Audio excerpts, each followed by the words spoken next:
Welcome to techno आईसीडीसी। आज हम आपके लिए इस वीडियो पर लेकर आए हैं जो हमारा टॉपिक चल रहा है पॉलिटेक्निक वाले या इंजीनियरिंग वाले स्टूडेंट्स के लिए केमिस्ट्री का। जिसमें हम पढ़ रहे थे, इलेक्ट्रोकेमिस्ट्री चल रही थी और आयोनाइजेशन ऑफ केमिस्ट्री में चल रहा था इनका टॉपिक आयोनाइजेशन, और सेल फ्यूल एक्सेट्रा चल रहा था। तो उसमें ही हम आगे बहुत दिनों के बाद टॉपिक लेके आए हैं।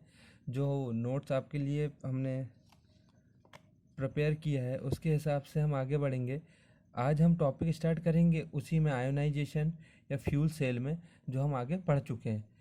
तो उसी में एक टॉपिक होता है फ्यूल सेल।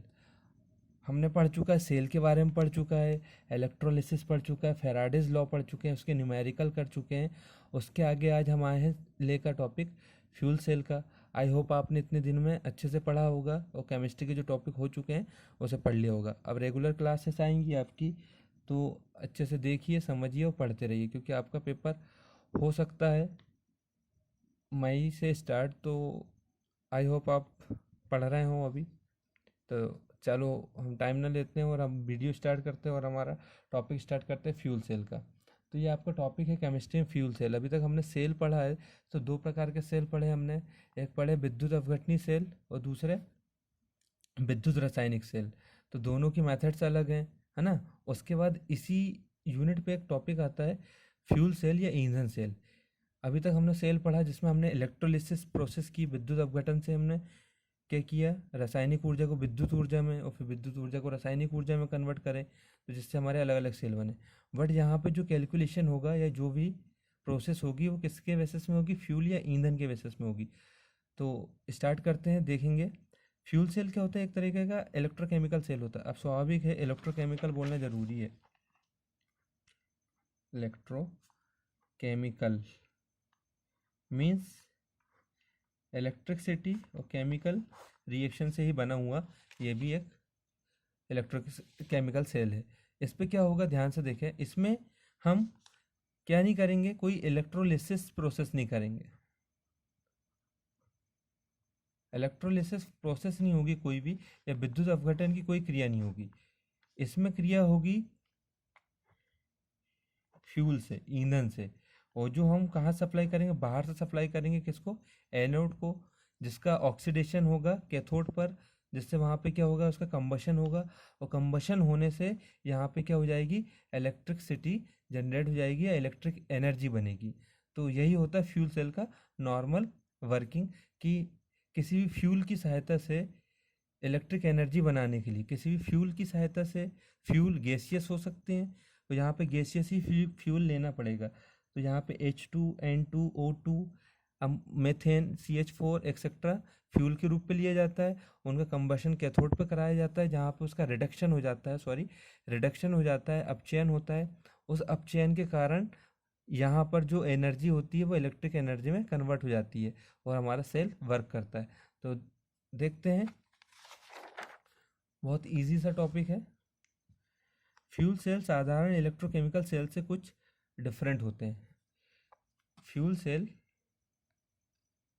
फ्यूल सेल साधारण इलेक्ट्रोकेमिकल सेल से कुछ डिफरेंट होते हैं।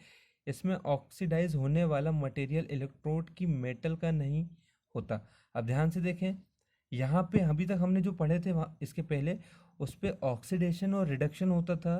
तो वो जो इलेक्ट्रोड्स होते थे, एनोड और कैथोड, उसी पर होता था। बट यहाँ पे ये जो एनोड और कैथोड है, ये ऑक्सीडाइज मटेरियल का नहीं बना हुआ है, का नहीं होता। बट सेल से भेजा जाने वाला फ्यूल होता है। मतलब ऑक्सीडाइज कौन सा होगा, जो फ्यूल सेल पर भेजा जा रहा है। ध्यान से देखें, एनोड और कैथोड ऑक्सीडाइज नहीं होते हैं, इनका ऑक्सीकरण नहीं होता है। ऑक्सीकरण किसका होता है, जो फ्यूल हम सेल पर भेज रहे हैं उसका क्या होता है, ऑक्सीकरण होता है। किसी फ्यूल गैस को एनोड पर फ्लो करके ऑक्सीडाइज कराया जाता है। अब ध्यान से देखें, आप ऑक्सीडेशन आपने पढ़ा है, अभी बताए थे। ऑक्सीकरण क्या होता है, अपचयन क्या होता है। ऑक्सीकरण में इलेक्ट्रॉन ग्रहण किया जाता है, अपचयन में इलेक्ट्रॉन निकाले जाते हैं। तो देखेंगे, सॉरी, ऑक्सीकरण में इलेक्ट्रॉन निकाले जाते हैं तथा अपचयन में इलेक्ट्रॉन को ग्रहण किया जाता है। हमने पढ़ा है इसके पहले, ठीक है। तो लिखा है किसी फ्यूल गैस को एनोड पर फ्लो कराया जाता है। आप देख सकते हैं यहाँ पे H2 को हम फ्लो करा रहे हैं फ्यूल गैस के रूप में काय में, ये एनोड प्लस साइन है, इसमें हम क्या फ्लो करा रहे हैं, H2 गैस फ्लो करा रहे हैं, कराया जाता है। जैसे ही यहाँ पे H आती है तो इसका क्या हो जाता है, ऑक्सीकरण हो जाता है। क्या हो जाता है, ऑक्सीकरण, ऑक्सीडेशन हो जाता है। कहाँ पर आके, एनोड पर कराया जाता है। कैथोड पर दहन या इग्निशन में सहायक वायु अथवा ऑक्सीजन को फ्लो कराया जाता है। अब ध्यान से देखें, यहाँ पे हमको यहाँ पे कंबशन भी कराना है इसका। जब कंबशन कराना है तो O2 होना जरूरी है, तो हम क्या करते हैं, कैथोड पर क्या फ्लो कराते हैं, O2। क्या फ्लो कराते हैं, O2। तो आप देखेंगे यहाँ से H2 आया और कैथोड पर हमने फ्लो कराई O2, तो इन दोनों की रिएक्शन से यहाँ पे क्या होगा, कंबशन होगा। कंबशन होने से इस मटेरियल का इस कैथोड पे क्या होने लगता है, रिडक्शन, अपचयन, मतलब इलेक्ट्रॉन यहाँ पे क्या होने लगते हैं, ग्रहण करने लगते हैं। फ्लो कराया जाता है इग्निशन में सहायक वायु को अथवा ऑक्सीजन को फ्लो किया जाता है, किए, जिसका कैथोड पर रिडक्शन हो जाता है। यहाँ पे क्या हो जाता है, इसका रिडक्शन मतलब अपचयन। यहाँ पे क्या होगा, अपचयन होगा। H2 गैस फ्यूल गैस है, O2 गैस कंबशन के लिए आवश्यक गैस है, ठीक है। हाँ, कैथोड पर रिडक्शन हो जाता है। इस प्रकार वे सेल जिनमें H2O2 CH4, फिर से देखें, इस प्रकार वे सेल जिनमें H2O2 CH4 एक्सेट्रा जैसे फ्यूल के कंबशन से प्राप्त एनर्जी को सीधे, अब ध्यान से देखें, H2O2 मीथेन एक्सेट्रा गैसेस लेंगे और जिसका हम क्या करेंगे, फ्यूल के साथ कंबशन कराएंगे। फ्यूल गैस कुछ भी हो सकती है, यहाँ पे फ्यूल गैस के साथ कंबशन कराएंगे। कंबशन होने से जो एनर्जी बनेगी उसको हम किस में कन्वर्ट कर लेते हैं, इलेक्ट्रिक एनर्जी में कन्वर्ट कर लेते हैं। से प्राप्त एनर्जी को सीधे इलेक्ट्रिक एनर्जी में चेंज किया जाता है और या फ्यूल सेल कहलाते हैं। तो इस प्रकार के सेल के कहलाते हैं, फ्यूल सेल। बहुत सिंपल सी वर्किंग है, फिर से कि समझा देते हैं। फ्यूल सेल कुछ नहीं है, इसमें क्या होता है, एनोड होता है, कैथोड होता है, ठीक है। सबसे पहले इसमें फ्यूल गैस हमने H2 को लाया, एनोड पर फ्लो कराया। जैसे ही एनोड पर आया तो इसका क्या हो गया, ऑक्सीकरण, क्योंकि पॉजिटिव है वहाँ पे ऑक्सीकरण नहीं होता है, ऑक्सीडेशन हो गया H2 का। और कंबशन के लिए अंदर कंबशन कराना है, तो कंबशन के लिए O2 गैस हमने किस में फ्लो कराई, कैथोड पर। कैथोड पर फ्लो कराने से O2 गैस जैसे फ्लो कराई जाती है कैथोड पर, तो यहाँ पे से क्या हो जाता है, अपचयन, रिडक्शन, इलेक्ट्रॉन निकलने लगते हैं, ठीक है। और बीच में एक इलेक्ट्रोलाइट भरा हुआ है हमने, NOH या KOH का लिक्विड सॉल्यूशन। तो जैसे ही यहाँ पे रिएक्शन होती है तो यहाँ से क्या बन जाता है, कंबशन होता है, यहाँ से एक एनर्जी जनरेट होती है। इस एनर्जी को हम काय में कन्वर्ट कर लेते हैं, सीधे इलेक्ट्रिक एनर्जी में। तो ये फ्यूल सेल की तरह वर्क करने लगता है, क्योंकि हमको इलेक्ट्रिक एनर्जी ही चाहिए सेल से, तो हमको यहाँ से क्या मिल जाती है, इलेक्ट्रिक एनर्जी मिल जाती है, ठीक है। और जो हम यहाँ पे इलेक्ट्रोड्स यूज़ कर रहे हैं वो काय के इलेक्ट्रोड्स हैं, कार्बन के। और यहाँ पे बीच में जो इलेक्ट्रोलाइट यूज़ कर रहे हैं वो NOH या KOH का है, सोडियम हाइड्रोक्साइड या पोटेशियम हाइड्रोक्साइड का लिक्विड सॉल्यूशन है। और जब पूरी रिएक्शन हो जाती है तो उसके बाद यहाँ से H2O बाहर चला जाता है, क्योंकि H2 और O2 की रिएक्शन से यहाँ पे कंबशन होगा। कंबशन के बाद स्टीम के फॉर्म में, वेपर के फॉर्म में क्या बन जाएगी, यहाँ पे H2O जो सेल से बाहर चली जाती है। और जो एनर्जी यहाँ पे मिलती है कंबशन के पश्चात, हम उसको सीधे काय में कन्वर्ट कर लेते हैं, इलेक्ट्रिक एनर्जी में चेंज कर लेते हैं। तो ये है फ्यूल सेल। आपके पास नोट्स हैं, ठीक है, आगे बढ़ते हैं। आई होप आपको समझ में आया होगा।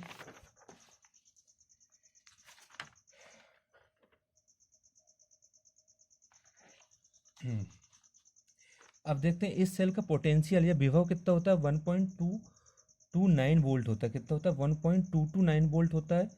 और एनोड पर रिएक्शन, ध्यान से देखिए, अब यहाँ पे कैलकुलेशन समझना है आपको, कैसे H2O बना। तो देखो एनोड पर रिएक्शन क्या होगी, एनोड पर रिएक्शन, एनोड होता है पॉजिटिव, यहाँ से H2 रहेगा गैसियस फॉर्म में, तो वहाँ से कितने OH को ले लेगा वो, ध्यान से देखें, वहाँ से दो OH किसके, NaOH के, OH के साथ आयंस यहाँ पॉजिटिव का है। आपको बना के बता देते हैं, मान लेते हैं ये सॉल्यूशन था, यहाँ पे एनोड था, यहाँ पे क्या था, कैथोड था। ये एनोड और ये कैथोड, यहाँ सॉल्यूशन था, मान लेते हैं NaOH का, क्या का, NaOH का। जैसी रिएक्शन होगी तो OH और Na में अलग अलग होगा, तो Na टूटेगा प्लस में, OH माइनस पे, तो माइनस वाला प्लस की तरफ जाएगा, तो इधर आ जाएंगे पूरे क्या, OH, और इस तरफ क्या जाएंगे, Na प्लस वाला माइनस की तरफ, माइनस वाला प्लस की तरफ जाएगा। तो एनोड पर जो रिएक्शन होगी वो H2 गैस तो वहाँ फ्लो कराए, किसके साथ रिएक्शन करेगा, और 2OH जो यहाँ से आया हुआ है, तो 2OH के साथ रिएक्शन करके क्या बना लेगा, 2H2O बनाएगा और 2 इलेक्ट्रॉन निकाल देगा। ठीक है, पहली रिएक्शन होगी। दूसरी कैथोड पर रिएक्शन होगी। कैथोड पर रिएक्शन कैसी होगी, O2 गैस फ्लो करा रहे हैं वहाँ, कौन सी गैस फ्लो करा रहे हैं, O2 गैस। ठीक है, और जो H2O के साथ रिएक्शन करेगी और 4 इलेक्ट्रॉन लेकर, तो ये बना लेगा 4OH माइनस, निकालते जाएंगे, ये एक वो सॉल्यूशन। और जब हम इसका पूरा रिएक्शन सॉल्व करते हैं तो आप देखेंगे ध्यान से, इस तरफ ये प्लस में है,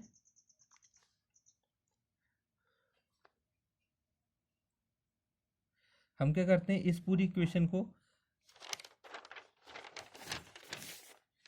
हम क्या करते हैं इस पूरी इक्वेशन को 2 से मल्टीप्लाई करते हैं। 2 से मल्टीप्लाई क्यों करना है, क्योंकि हमको 2H2 बनाना है और O2 बनाना है। ठीक है, तो हम क्या करते हैं 2H2, तो हम क्या करते हैं 2 से मल्टीप्लाई करेंगे तो यहाँ हो जाएगा 2, ये हो जाएगा 4OH, ये भी हो जाएगा 4 और ये हो जाएंगे 4 इलेक्ट्रॉन।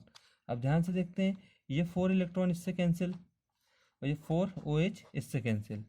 ठीक है, 2 से इंटू करेंगे तो ये पूरे चेंजेस हो जाएंगे, यहाँ 2 हो जाएगा, यहाँ 4 हो जाएगा, यहाँ भी 4 हो जाएगा और यहाँ भी 4 इलेक्ट्रॉन। ये 4 इलेक्ट्रॉन इस 4 इलेक्ट्रॉन से कैंसिल, ये 4OH इससे कैंसिल, क्योंकि ये इक्वल के इधर है और ये इक्वल के इधर है, तो कैंसिल कर देंगे। जो बचा उसको लिखते हैं, यहाँ पे बचा है, हाँ, और ये जो 4 है इससे माइनस हो जाएंगे, तो 4 में से 2 गए, कितने बचे, 2H2O बचे, और यहाँ पे O2, ये H2 2H2 प्लस O2 हमारे पास बची, जो रिएक्शन हमारी सेल की रिएक्शन। ध्यान से देखें, एनोड पर H2 गैस OH के साथ रिएक्शन करके H2O बनाती है, 2 इलेक्ट्रॉन निकालती है, और कैथोड पर ऑक्सीजन पानी या जल के साथ H2O के साथ रिएक्शन करती है, 4 इलेक्ट्रॉन लेकर और 4OH बनाती है। हमने क्या किया, इस रिएक्शन को बैलेंस करना था, इसलिए इसको ऊपर 2 से मल्टीप्लाई किया, 2 से मल्टीप्लाई किया तो ये सब कैंसिल हो गए। उसके बाद जो बचा 2H2, जो सेल की रिएक्शन थी, O2 और H2, ये H2O हम बाहर निकाल लेते हैं और इनके कंबशन से जो एनर्जी बनती है उसको हम काय में कन्वर्ट कर देते हैं, इलेक्ट्रिक एनर्जी में, सीधे सीधे। अगला टॉपिक है नीचे इसी में लिखा हुआ है, एप्लीकेशन ऑफ फ्यूल सेल। ये भी लिखने को आता है कि एप्लीकेशन ऑफ फ्यूल कहाँ कहाँ यूज़ किया जाता है। तो सबसे पहली चीज़ तो इसे कहाँ पर यूज़ किया जाता है, एयरक्राफ्ट या जो साइंटिफिक रिएक्शंस होती है वहाँ पर इनका यूज़ होता है। और दूसरा, अंतरिक्ष कार्यक्रम या स्पेस रिलेटेड कोई भी ऑपरेशन हो तो वहाँ पर इस सेल का यूज़ किया जाता था पहले। ठीक है, अब नहीं किया जाता है, मगर पहले इसका यूज़ किया जाता था, क्योंकि H2 और O2 के हिसाब से वो सिलेंडर वहाँ पे लगा देते थे एयरक्राफ्ट में, और एयरक्राफ्ट में आगे जाके जो बिजली बनती थी किससे बनती थी, इसी सेल के माध्यम से बनती थी। तो पहला पहला ये लिखा, इसका उपयोग केमिकल रिएक्शन से इलेक्ट्रिक एनर्जी बनाने में किया जाता है, और इसका उपयोग अंतरिक्ष कार्यक्रम में सेल के लिए यूज़ किया जाता है। ठीक है, देखेंगे आप अपोलो कार्यक्रम में, स्पेस क्राफ्ट में इसी सेल का यूज़ किया गया था। जो रॉकेट गया था अपोलो 11, अपोलो मतलब अपोलो 11 से अपोलो 17 तक, इसी पे चांद पे पहला कदम रखा था नील आर्मस्ट्रॉन्ग ने। ठीक है, अपोलो 13 में, ऐसे 17 तक गए। तो जितने भी अपोलो ऑपरेशन हुए हैं स्पेस से रिलेटेड, उसमें किस सेल का यूज़ किया गया है, तो फ्यूल सेल का यूज़ किया गया है। ठीक है, आगे बढ़ते हैं और नेक्स्ट टॉपिक पढ़ते हैं। आज अगला टॉपिक है आपका इलेक्ट्रोप्लेटिंग। इलेक्ट्रोप्लेटिंग अगला टॉपिक है जो इसी यूनिट के अंतर्गत आता है, तो ध्यान से समझे, बहुत ईजी है। इसकी सीधे सीधे डेफिनेशन ये कहा जाता है,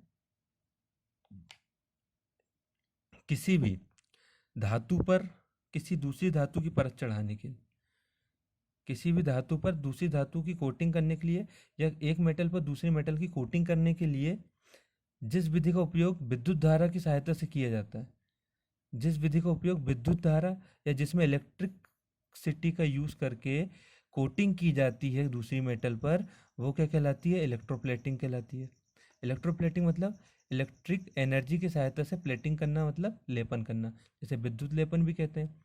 विद्युत धारा के द्वारा मेटल पर प्लेटिंग करने की मेथड को इलेक्ट्रोप्लेटिंग कहते हैं, है ना। जैसे कोई भी मेटल है और उसमें दूसरी मेटल की परत चढ़ानी है, और यदि हम उसको परत चढ़ाने या लेपन करने के लिए इलेक्ट्रिसिटी की हेल्प ले रहे हैं, तो इस मेथड को क्या कहा जाएगा, इलेक्ट्रोप्लेटिंग कहा जाएगा।